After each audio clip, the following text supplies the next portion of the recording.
Okay. Tuloy-tuloy tayo sa series natin ngayon, ano? Pang-ilang installment na natin to sa Salungatan Daloy. Pinaka-longest series natin. Pang-ilan na to? Pang-12. Imagine nyo yun, ha? Pang-12 na to, ano? Sino yung nakasubaybay sa 12 series natin na ito? Oh, meron bang ano? May nabe-bless ba? May nagbabago ba buhay? Nababago ba talaga? O, kumunting bigla dun sa pag... Okay, so alam nyo, napakaganda nitong series natin. Tunay na ina-adjust ni Lord yung pag-uugali natin at kung papaano tayo mamumuhay sa ibabaw ng mundong ito. Hindi lang tayo sabay sa agos dapat. Ang sumasabay daw sa agos ay mga patay na isda. Sigurado naman ako, hindi mga patay na isda itong nasa harapan ko. Amen?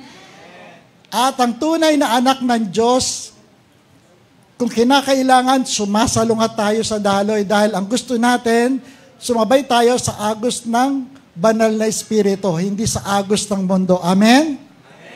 Amen. Ngayon, excited ba kayo sa pang-12 installment natin? Praise God. Okay. Well, magsimula ako sa isang kwento, ano? Merong isang ginang ng tahanan na kailangan niya na mag-grocery dahil kulang na sila ng supplies doon sa kanyang tahanan. So, punta siya sa grocery store, sa supermarket actually, tapos ang mga 2 bag, yung dala-dala niyang groceries, labas siya, and it so happened, paglabas niya, nakaramdam siya ng gutom. So, nakakita siya ng tindahan ng donut na may coffee, no? Parang mala Dunkin Donut, ano? So, ang ginawa niya, pumunta siya doon, bumili siya ng mga donuts sa isang pinabalot for take-out. Kaya lang, it so happened na talagang nakaramdam na siya ng gutom. So, naisip niya na doon nakainin sa loob ng coffee shop. Kaya lang puno. Makita niya, daming tao. Alam mo naman, mga Pinoy talaga mahilig ngayon sa kape. Sino may sasabing mahilig siya sa kape? Sumagot ng amen. Amen, talaga. Maski ako, mahilig ako sa kape.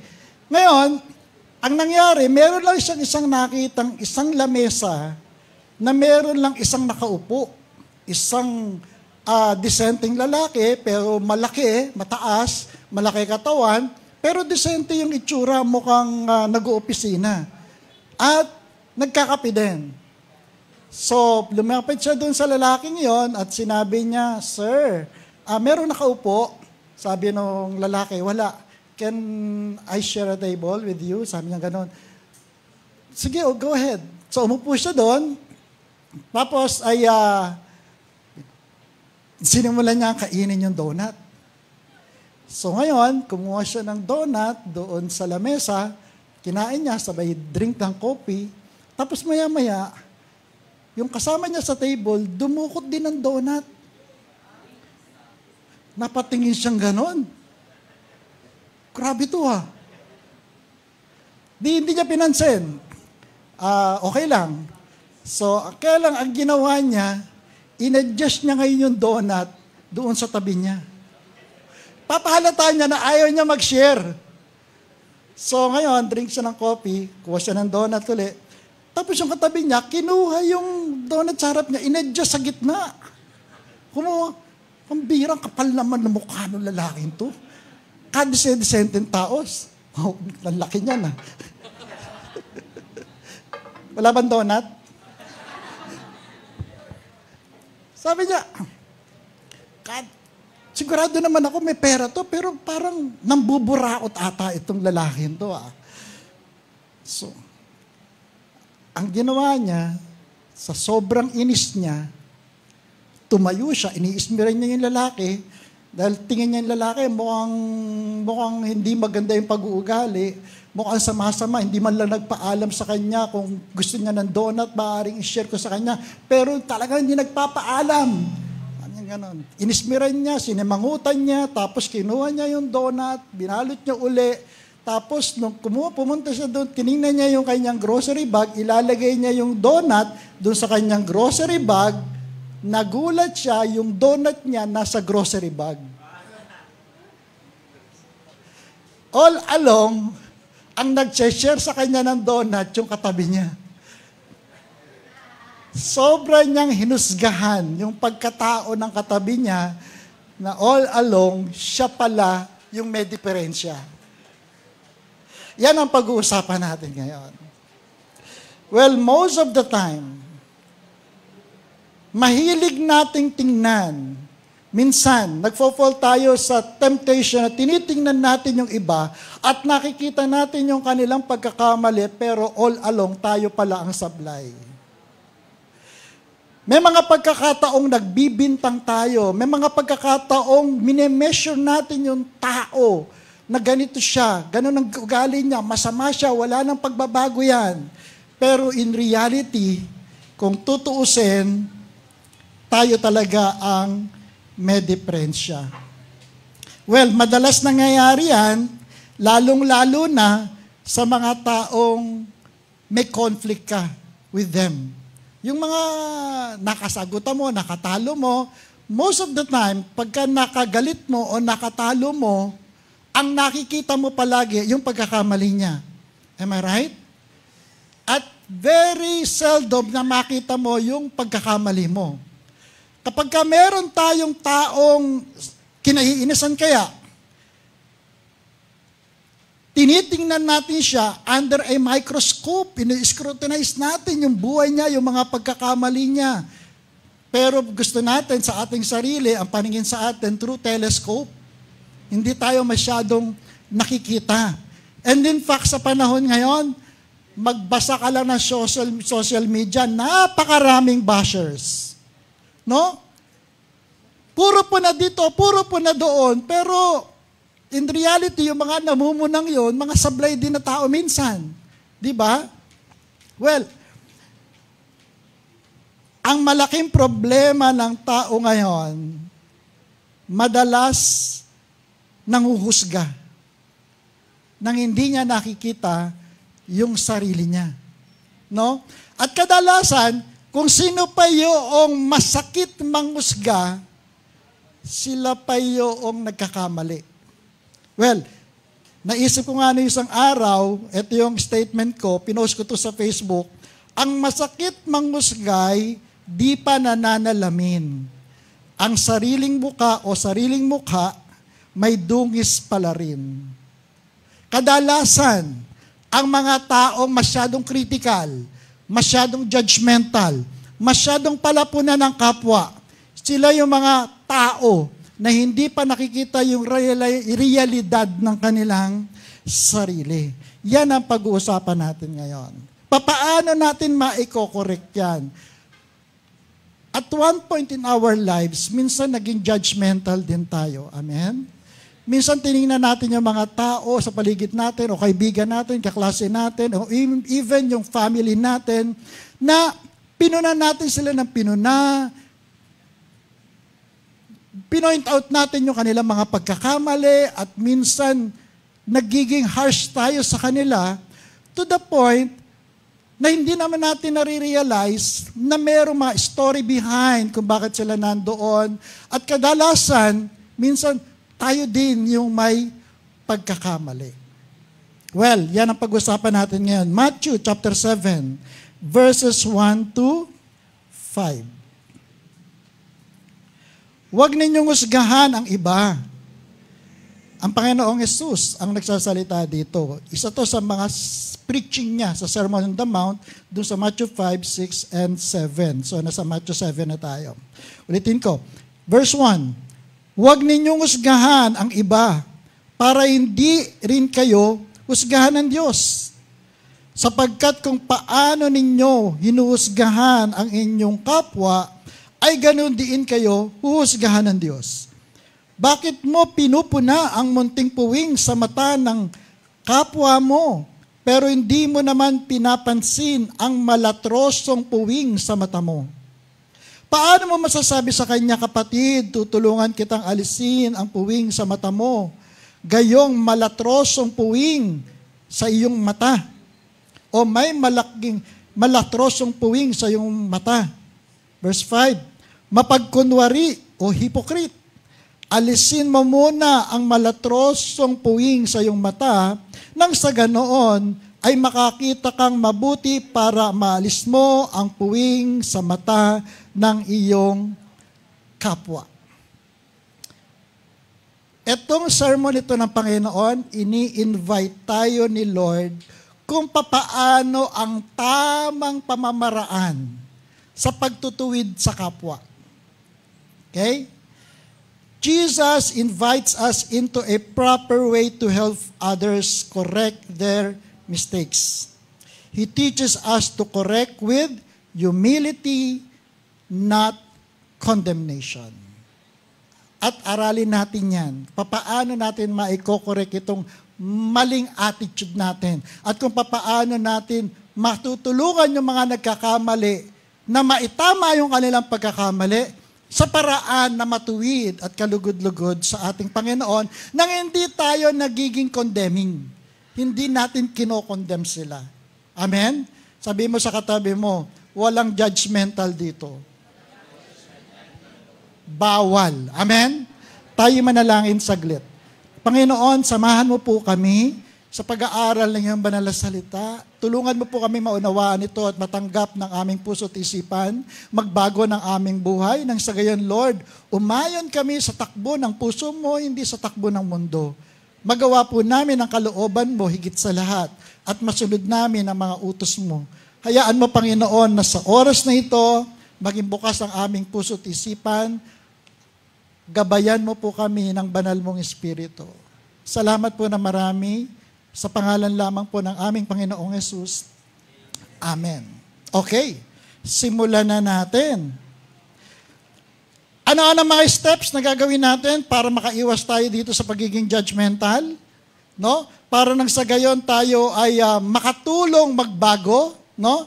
Magkaroon tayo ng tulong sa kanila na merong grace. Help them with grace, not with harsh judgment. Number one, okay? Hold back judgment first.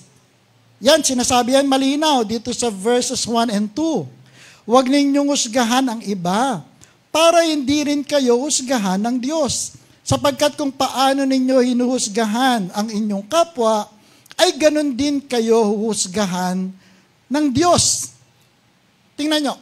Well, pag sinabing husgahan, hindi naman ibig sabihin na ayaw ni Lord, na i-discern mo yung tao, ma-discern mo kung may pagkakamali siya o wala. Minsan nakakakita talaga na tayo ng tamang mali. I mean, tama talaga na mali sila. No?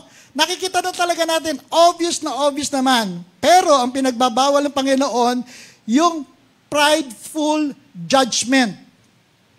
Yun bang hinuhusgahan mo na sila to the point na feeling mo mas righteous ka sa kanila. Na feeling mo much better ka sa kanila. Mas good person ka sa kanila. Na feeling mo ikaw yung banal at sila yung makasalanan. Kaya naman may point na pagka gano'n ang nangyayari, yung the way we correct them parang harsh na. Alam nyo yung mga taong feeling righteous, kung tingnan nila yung mga ibang tao, parang ang baba-baba. Para bang sila above all doon sa kanilang mga kaklase, sa kanilang mga kapatid. Minsan nga, no? Mas feeling natin makatuwiran tayo kaysa sa mga magulang natin. Di ba? Parang feeling natin, mga magulang natin, kontrabida sa buhay natin. At ang naiisip natin, tayo ang tama. Iniisip natin, hindi nila tayo naiintindihan. Hindi nila nararamdaman ang nararamdaman ko. Isa lamang akong kabataan na umiibig din, mapipigilan ko ba ang puso ko? Wala siyang kwentang ama, wala siyang kwentang ina. Di ba? Minsan nagkakaganon tayo, di ba? O minsan naman sa mga kaibigan natin, ganon. Masyado tayo nagiging harsh kapag hindi natin nakikita sa kanila yung standard na gusto natin bilang kaibigan. Well, sa Greek word, ang judgment doon ay krino. Krino.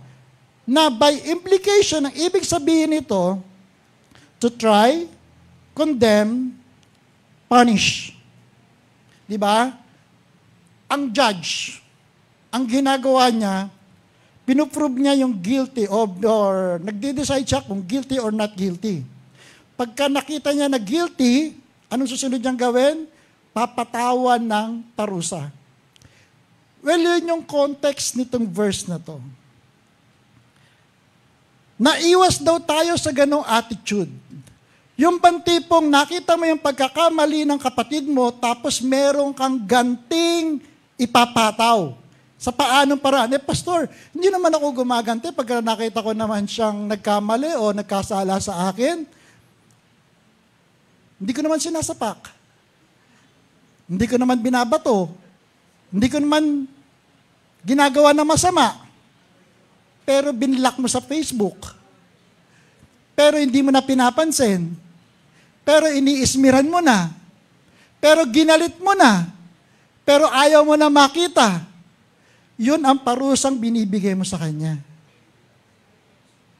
Yun yung ganti mo sa kanyang pagkakamali. Kapag ka merong tao na nagkamali o nagkasala, hindi man directly sa atin, nakita natin sumablay ang pag-uugali niya, hindi naging maganda ang attitude niya, meron tayong tendency na hindi man natin i-vocalize yung ating comment sa kanya, negative comment sa kanya, pero sa attitude natin, pinaparusahan na natin siya. Ay, ayoko na maging kasama yan kasi sama na ugali niyan. Ay, ayoko na kasi yung post na sa Facebook nakaka-offend. Ay, hindi ko na pakikisamahan yan, ibablock ko na yan. Actually, there is judgment. Pinapatawan mo ng parusa yung tao. O kaya naman magkaibigan kayo, naging mag-close kayo, nagkasala siya, ginalit mo siya, o pinatawan mo siya ng parusa.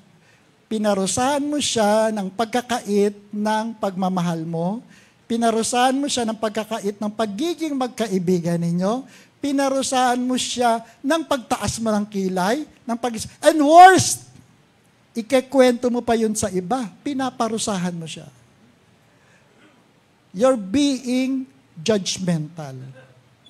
Hindi lang ito yung tipong, ganito minsan kasi ang connotation natin sa judgmental. Nakita mo, magkasama, babae at lalaki. Yung lalaki may jowa. Nakita mo, may kasama ibang lalaki, ibang babae.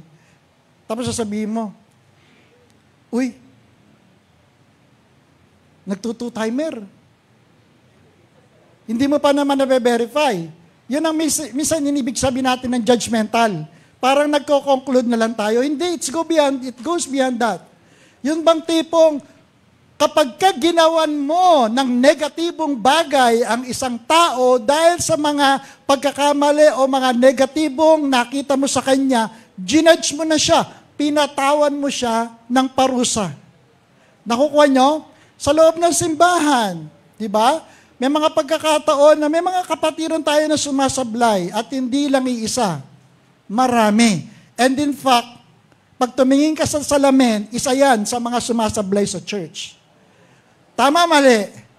Lahat tayo sumablay. Amen? Lahat tayo. At marami tayong makikita ding ibang tao na sumasablay. Especially nga sa loob ng church. At kung minsan, dahil sa sablay ang ugali niya, dahil sa nagkamali siya, o yung mga life group leader, hindi sumunod, hindi umattend ng life group, o kaya naman yung mga pina-follow up ninyo, hindi kayo pinapansin, masasaktan ka ngayon. Sasabihin mo ngayon, ayoko na, hindi na ako magpa-follow up, hindi ko na siya ite-text, hindi ko na siya susundan, bahala siya sa buhay niya. Hindi mo alam, meron palang mga pinagdadaanan, pero ginantihan mo na. That is being judgmental. Gets nyo? At ang danger ng pagiging judgmental, ito yung tipong, ito po kasing, nagko-conclude ka lang, tapos gumaganti ka, nang hindi mo namamalayan sa sarili mo, na sumablay ka rin, kakaroon ka ng pride. Ang sabi sa verse 2, ito yung danger. Jesus warns, sapagkat kung paano ninyo inuhusgahan ang inyong kapwa, ay ganon din kayo huhusgahan ng Diyos. See? Sa napakaraming tao sa paligid natin, mahal man natin sa buhay, kapitbahay man natin, maraming mga pagkakamaling nangyayari. Pero, hindi nilagay ni Lord sa kamay ng bawat isa sa atin individually na mag-judge, na magpataw ng parusa. Andiyan pa kayo? Anong utos ng Panginoon? Sabi nga, maski kaaway mo, mahalin mo eh. Kaaway na nga yun, ang utos pa ng Panginoon, mahalin mo. Walang sinasabi ng Panginoon na pagka nagkasala sa'yo, gantihan mo. Walang ganon. Pagka nagkamali, ismiran mo. Pagka masama ang ugali, iwanan mo. Pagka hindi sumusunod, bahala sa buhay niya. Walang ganong utos. Tama ba ko? Ang sabi nga, maski kaaway mo, mahalin mo. At kung ang nangyayari ay nagre-respond tayo dahil sa kanyang maling pag-uugali, tiningnan natin siya, at to the point na minaliit natin siya dahil sa kanyang pagkakamali, then you are being judgmental. At ang sabi ng Panginoon, kung ganyan ang tingin mo sa iba, kung ganyan mo itrato ang iba, may tendency na maganyan ang magiging treatment sa iyo spiritually. Uhusgahan ka rin ng Diyos. Kung papaano mo sinukat yung kapwa mo, ganun din ang sukat na ipapanukat sa iyo. Kaya nga yung panalangin natin sa Ama namin, sino nakakaalala ng Ama namin? Anong portion yon? Ama namin, sumasalangit ka, sambahin ang ngalan mo, mapasa amin ang kaharian mo, sundin ang loob mo, dito sa lupa para sa langit. Ano susunod?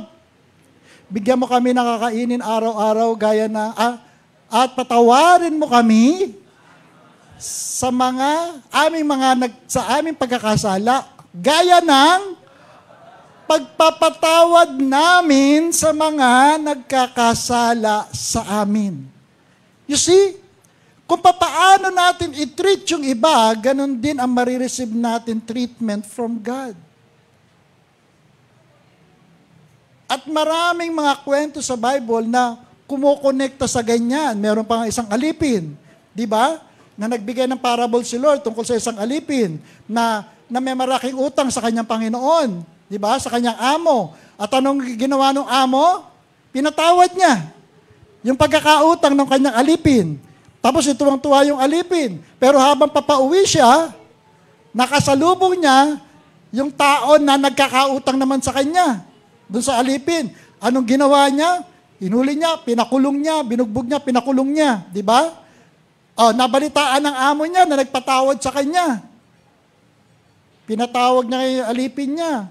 Bakit ganon? Pinatawad kita, pero yung nagkasala sa'yo, hindi mo pinatawad. Yung utang mo, pinatawad ko, pero may utang sa'yo, hindi mo naman pinatawad. So ngayon, diyan ka sa kulungan. Hanggat hindi mo nababayaran yung pinakamaliit na sentimo ng utang mo, diyan ka sa kulungan, mabubulok ka. Di ba ganon? So, talagang the way we treat others are very much connected with the way God will treat us. Kaya yun yung danger. Kaya sabi mo sa katabi mo, wag kang magiging judgmental. So hold back. Hold back. Hold back judgment first. Now, so before we point fingers, we must pause and reflect. Because judgment without grace leads to destruction. Judgment without grace leads to destruction. Whose destruction? Our own destruction. Number 2. Ready kayo? Hold back judgment first, number 1. And number 2, examine your own faults. Ano sabi sa verse 3? Bakit mo pinupuna ang munting puwing sa mata ng kapwa mo, pero hindi mo naman pinapansin ang malatrosong puwing sa mata mo? Puna tayo ng puna ng pagkakamali ng iba without even realizing mas marami tayong pagkakamali. Amen?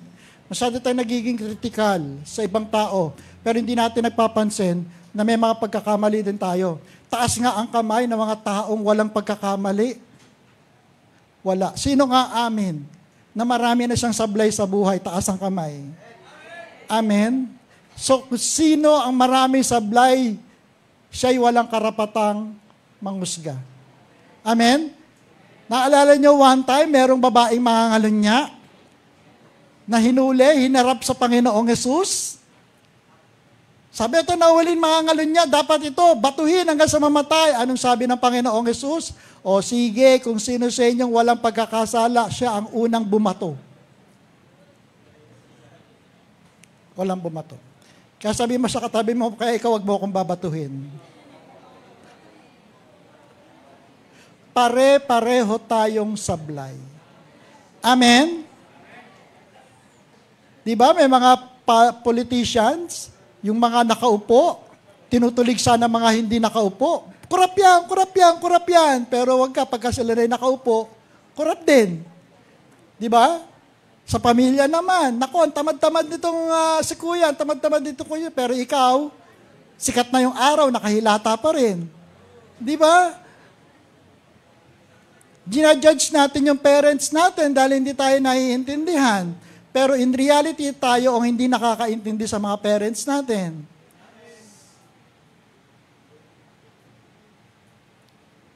May mga bagay sa buhay natin o napakaraming mga bagay sa buhay natin na masyado tayong nagme-measure ng iba nang hindi natin nakikita na yung measurement na yun dapat i-measure natin sa sarili natin. Tumingin ka muna sa salamin bago ka mag-judge. No? Tingnan mo muna maigi yung iyong sarili because if you want to help others, start with yourself. If you want to correct others, start with yourself. Sabi nga, kung gusto mo magbago yung sa paligid mo, baguhin mo muna yung sarili mo. Because if I change, everything changes. Amen? So, alam nyo, anong magiging effect nito? Bago ka magsalita sa kapwa mo, kapag ka nakita mo magpapagkamali, nag-hold back ka sa judgment mo. Hinold back mo yung bibig mo na magsalita.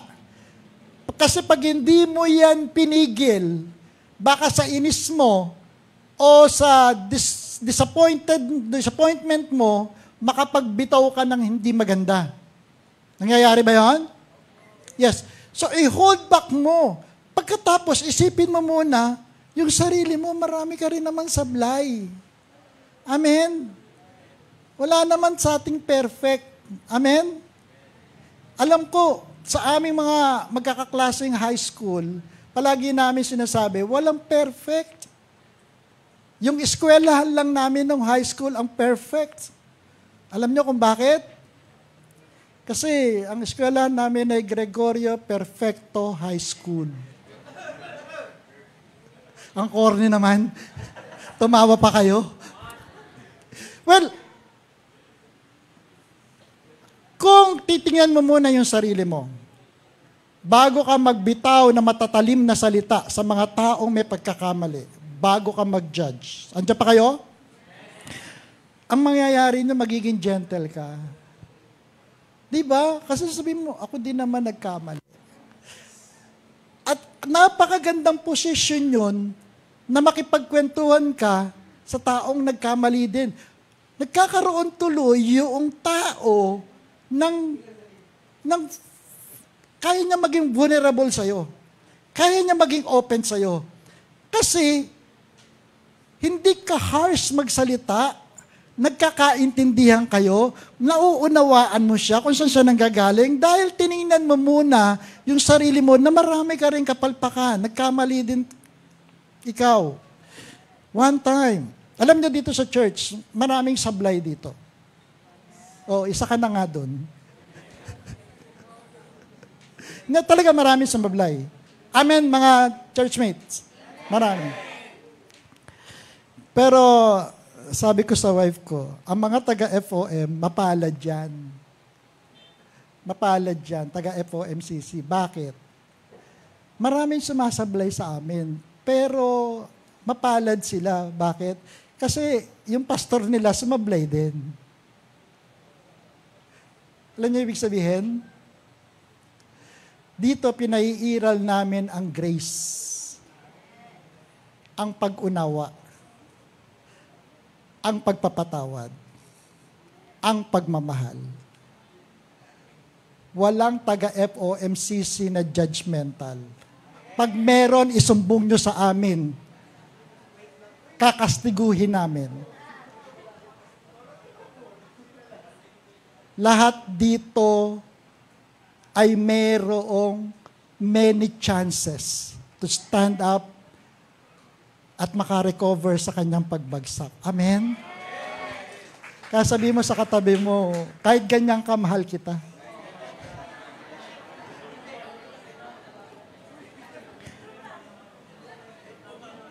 Kasi aminado tayo, nagkamali tayong lahat.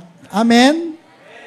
Once we recognize our own flaws, we are ready to take the next step towards healing and humility.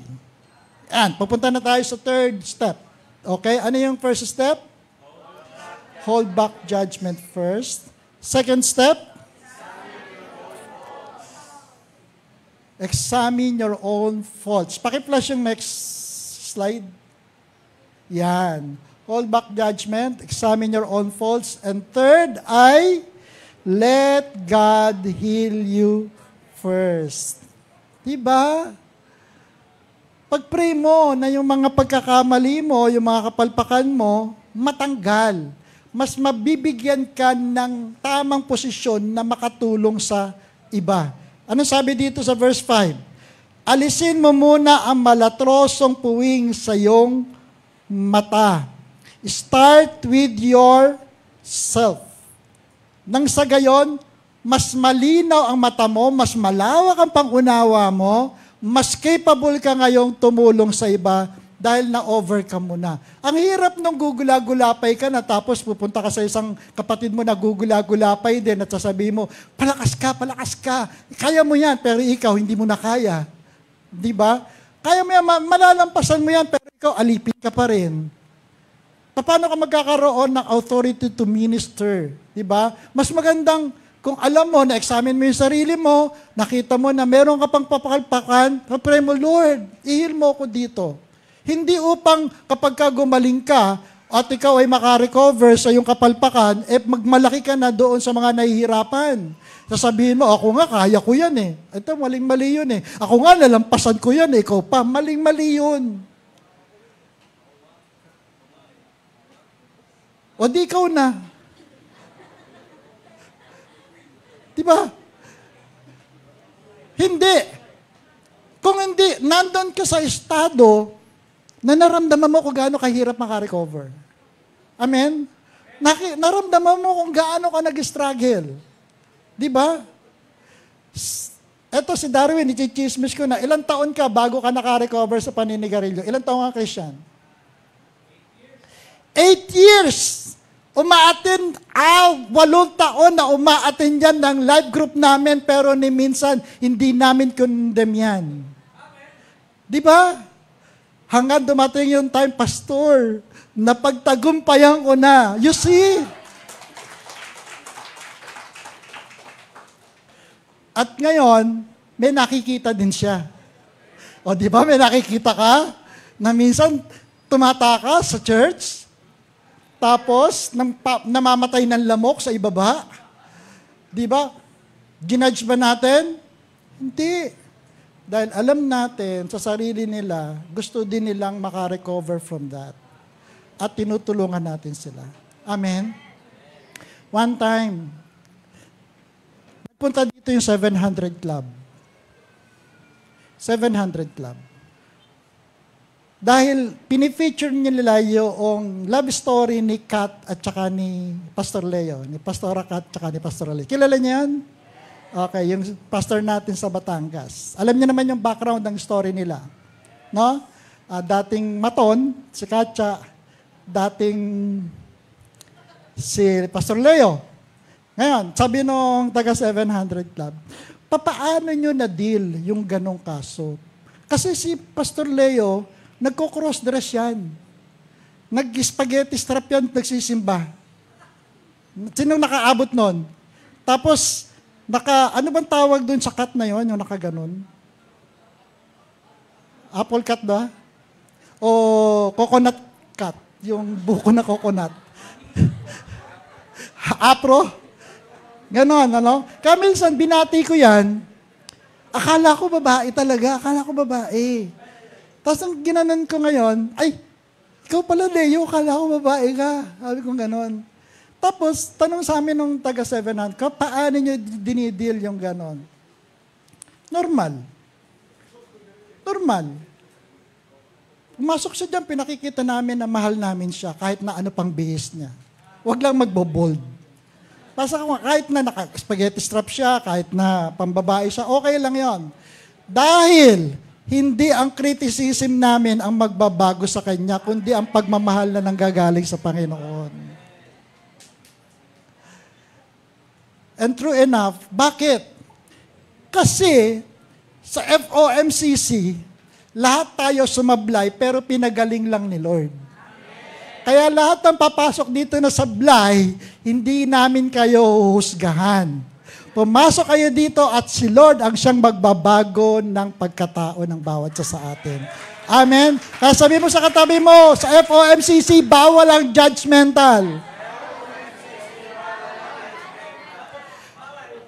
Ang magbabago sa atin, hindi ang criticism ng bawat isa, hindi ang pagpuna ng bawat isa, kundi ang pagmamahal na nanggagaling sa ating Panginoon. Dahil lahat tayo pinagaling lang ni Lord. Amen. Lahat tayo, gatroso ang mga puwing natin sa mata, tinanggal lang ni Lord dyan. Kaya nakakapag-minister tayo sa kahit na ano pang klaseng tao siya. Si Darwin nga, sinusukahan niya yung labas ng church natin dati. Lasenggo yan dati, sumusuka yan doon sa harap ng MVSM. Pero kita mo naman yan, ilang panahon na lang, magpapastor na yan. Diba? Binabago kasi tayo ng Panginoon. Let God heal you first. At kapag pinagaling ka ng Panginoon, you are ready for the next step. Ano yung next step? Number 1, first step, ano? Hold back judgment. Examine your own faults. Let God heal you first. And then, proceed to help with grace. So, hindi porke sinabi ni Lord na huwag kang mag-judge, huwag kang hahatol, huwag kang husga, hindi na tayo dapat mag-a-approach sa mga nagkamali. Hindi. Gusto ng Panginoon na maayos tayo sa kanyang harapan upang makatulong tayo sa pag-aayos din ng buhay ng iba. Amen? Pero, may tamang paraan, with grace. Merong kababaang loob, merong pagpapala, merong pagmamahal. Ano sabi dito sa verse 5? Nang sa ganoon, ay makakakita kang mabuti para maalis mo ang puwing sa mata ng iyong kapwa. When your vision is clear, you can help gently. Pagklarado ka na, alam mo, naka-recover ka lang. Kapag ka tumulong ka sa iba, gracious ka, gentle ka, hindi ka harsh. Palagi mo pa rin inasaalang-alang ang damdamin ng iba. Amen? Hindi ka yung, ano ba yan? Kulit-kulit mo naman, tagal-tagal mo ng Kristiyano, ganyan ka pa rin. Ako nga. Uy, ako nga. Na-overcome, okay na ako. Ikaw, halos magkasabay lang tayong Christian, ganyan ka pa rin. Hindi, pero kapag ka naramdaman mo ang healing ng Panginoon, mag-extend ka ngayon ng tulong with grace, with love, with compassion, with gentleness, with patience, and kindness. Amen?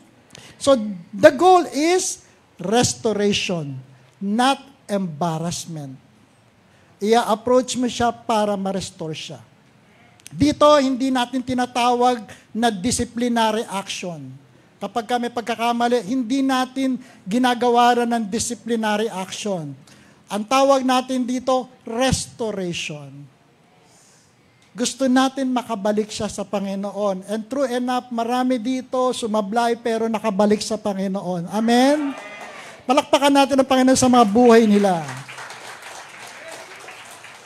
Why? Dahil itong nagsasalita sa inyo is a ding product ng restoration. Alam ni Pastor Eric yan.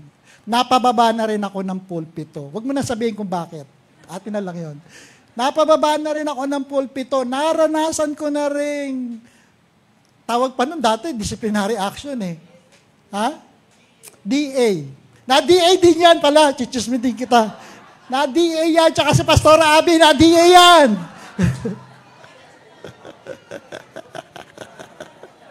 Mga produkto kami ng disciplinary action. Pero by the grace of God, nakabalik kami sa Panginoon.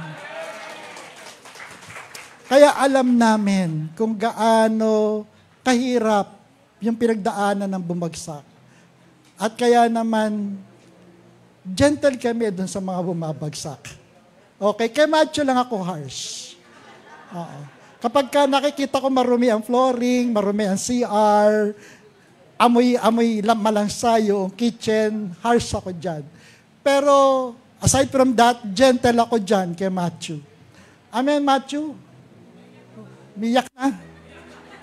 Well, alam nyo, para matuwid mo ang isang tao, okay, ang tunay na pagtuwid, ang tunay na pagtulong para matuwid siya, nagsisimula sa puso. Hindi sa hintuturo. Pagmamahal. Hindi embarrassment. Hindi pagmamaliit. Hindi out of pride. Hindi pagkakaroon ng holier than thou attitude, kundi pagkakaroon ng grace, forgiveness. Kaya, mga kapatid, mga anak, hayaan nyo sa panahon tatakbo, pag may nakita kang dapat i-correct, before you speak, pause. Before you make judgment, hold it back. Before you correct, reflect.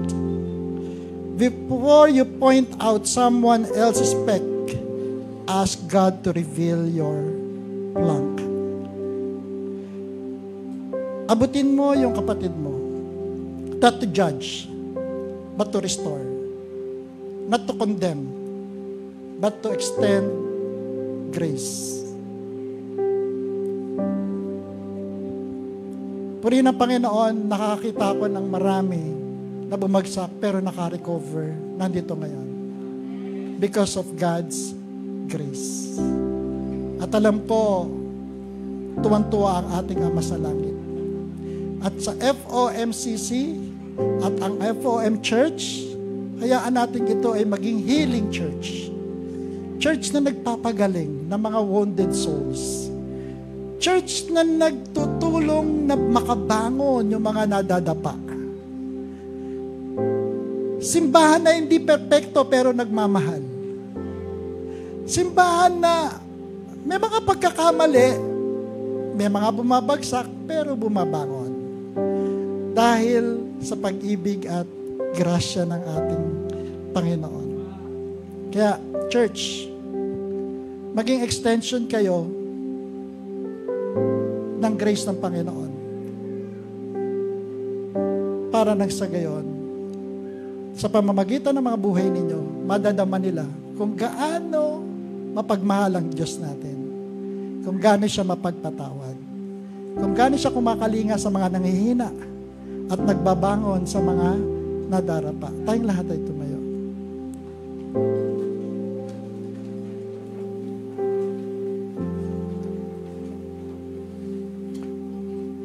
Alam nyo, maraming pagkakataon na naging judgmental din tayo. And probably ngayon, baka mamaya meron dito na somehow nalayo ang loob niya sa isang kapatiran dahil nakita niya hindi totoong Kristiyano, nakita niya may masamang ugali, maaaring tumamblay ang pagsasamahan ninyong dalawa? Well, panahon ng restoration. Hindi lang siya ma-restore, kundi pati yung damdamin natin, yung damdaming may pag-ibig. Humingi tayo ng tawad sa Panginoon na somehow, kung naging judgmental tayo before, hingi ito natin ng tawad kay Lord. At hayaan natin na baguhin ni Lord yung puso natin. Alisin ni Lord yung pusong critical, pusong judgmental, pusong harsh, pusong mapanakit. Bagkus, palitan ito ni Lord ng pusong mapagpatawad, umuunawa, kumakalinga sa mga nanghihina, tumutulong sa mga nadarapa, umaalalay sa mga may karamdamang espiritual.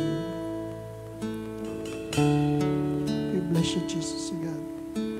Sa atin mo, Jesus, ang puso ko sa kasalanang nagawa laban sa iyo.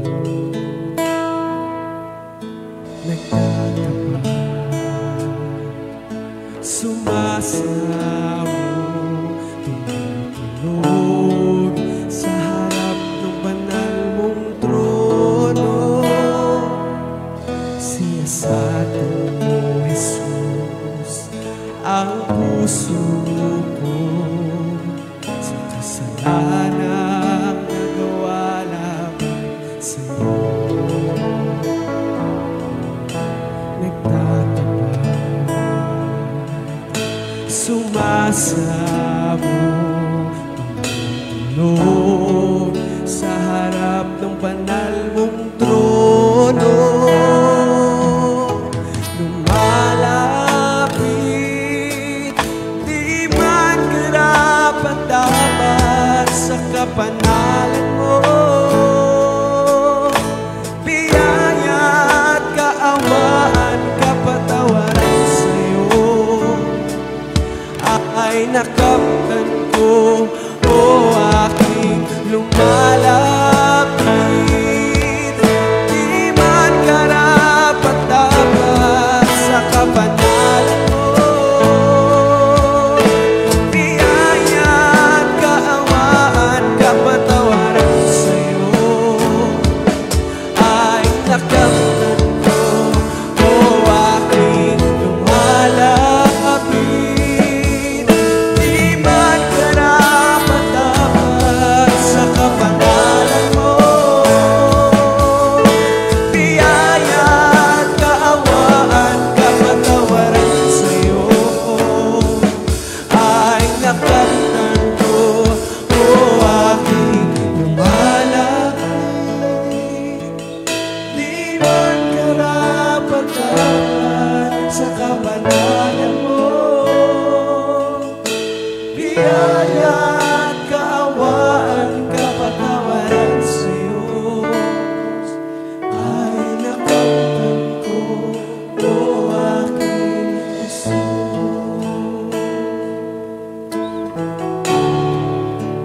Kapatid, inaanyahan kita na kausapin mo ang Panginoon sa mga oras na ito. Maaaring may mga taong nagalit ka, lumayo ang kalooban mo dahil nagkamali sila, nadapa sila, nasaktan ka nila. Tinuturuan tayo ng Panginoon sa mga oras na ito na matuto na mag-extend ng forgiveness, ng correction with grace, not with condemnation, not with critical spirit. At kung ikaw naman yung taong nasaktan dahil ginudge ka ng iba, pinaratangan ka, nakarinig ka ng masasakit na salita, extend mo rin ang pagpapatawad sa kanila. Huwag mo silang gagantihan. At huwag iyon na magiging dahilan para lumayo ka sa Panginoon, sapagkat Mas makapangyarihan ang pagmamahal ng Diyos kaysa sa mga judgment ng ibang tao. Kay Lord, hindi ka niya i-condemn. Sa Lord, i-restore ka niya. At huwag mong papahintulutan na ang tingin ng ibang tao ang makaapekto sa pag-ibig mo sa Diyos, na makaapekto sa relasyon mo sa Kanya. Lahat tayo dito nagkamali. Lahat tayo dito sumablay. At tinuturuan tayo ng Panginoon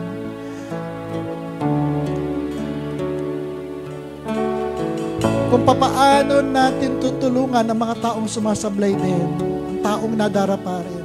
Tinuturuan tayo ng Panginoon kung paano tayo mag-i-extend ng grace, ng biyaya, ng kahabagan, sa pamamagitan ng pag-unawa na tayo din naman tumanggap ng grasya ng Diyos. Tayo din naman pinatawad dahil tayo naman hindi naging karapat-dapat. Marami tayong sablay sa buhay natin, marami tayong pagkakamali, pero pinatawad tayo ng Panginoon. Naging gracious si God sa atin, naging mapagmahal, naging gentle siya sa bawat isa sa atin, for He came not to condemn but to save the world through Him. Hayaan mo naman, nadalin mo ang grasyang ito sa ibang tao, nagkakamali at nagkakasala. Be an extension of the gracious hand of God rather than condemnation. Be an extension of the loving heart of God. Hayaan mo na maramdaman ng iba ang pag-ibig ng Diyos sa kanila sa pamamagitan ng buhay mo. Let's pray. Panginoon, naririto po kami, O God. Inaamin po namin, Panginoon, na one point sa buhay po namin, o many times, Lord, naging judgmental kami, naging mapagusga kami, minaliit namin ang kapwa namin, Panginoon. Without even realizing, O God, na kami, Panginoon, ang dami ring pagkakamali. Patawarin mo po kami, O God. Itama mo po ang aming mga puso. Gawin mo po kami mapagmahal, mapag-unawa, mahabagin, extension, Panginoon, ng pagmamahal mo.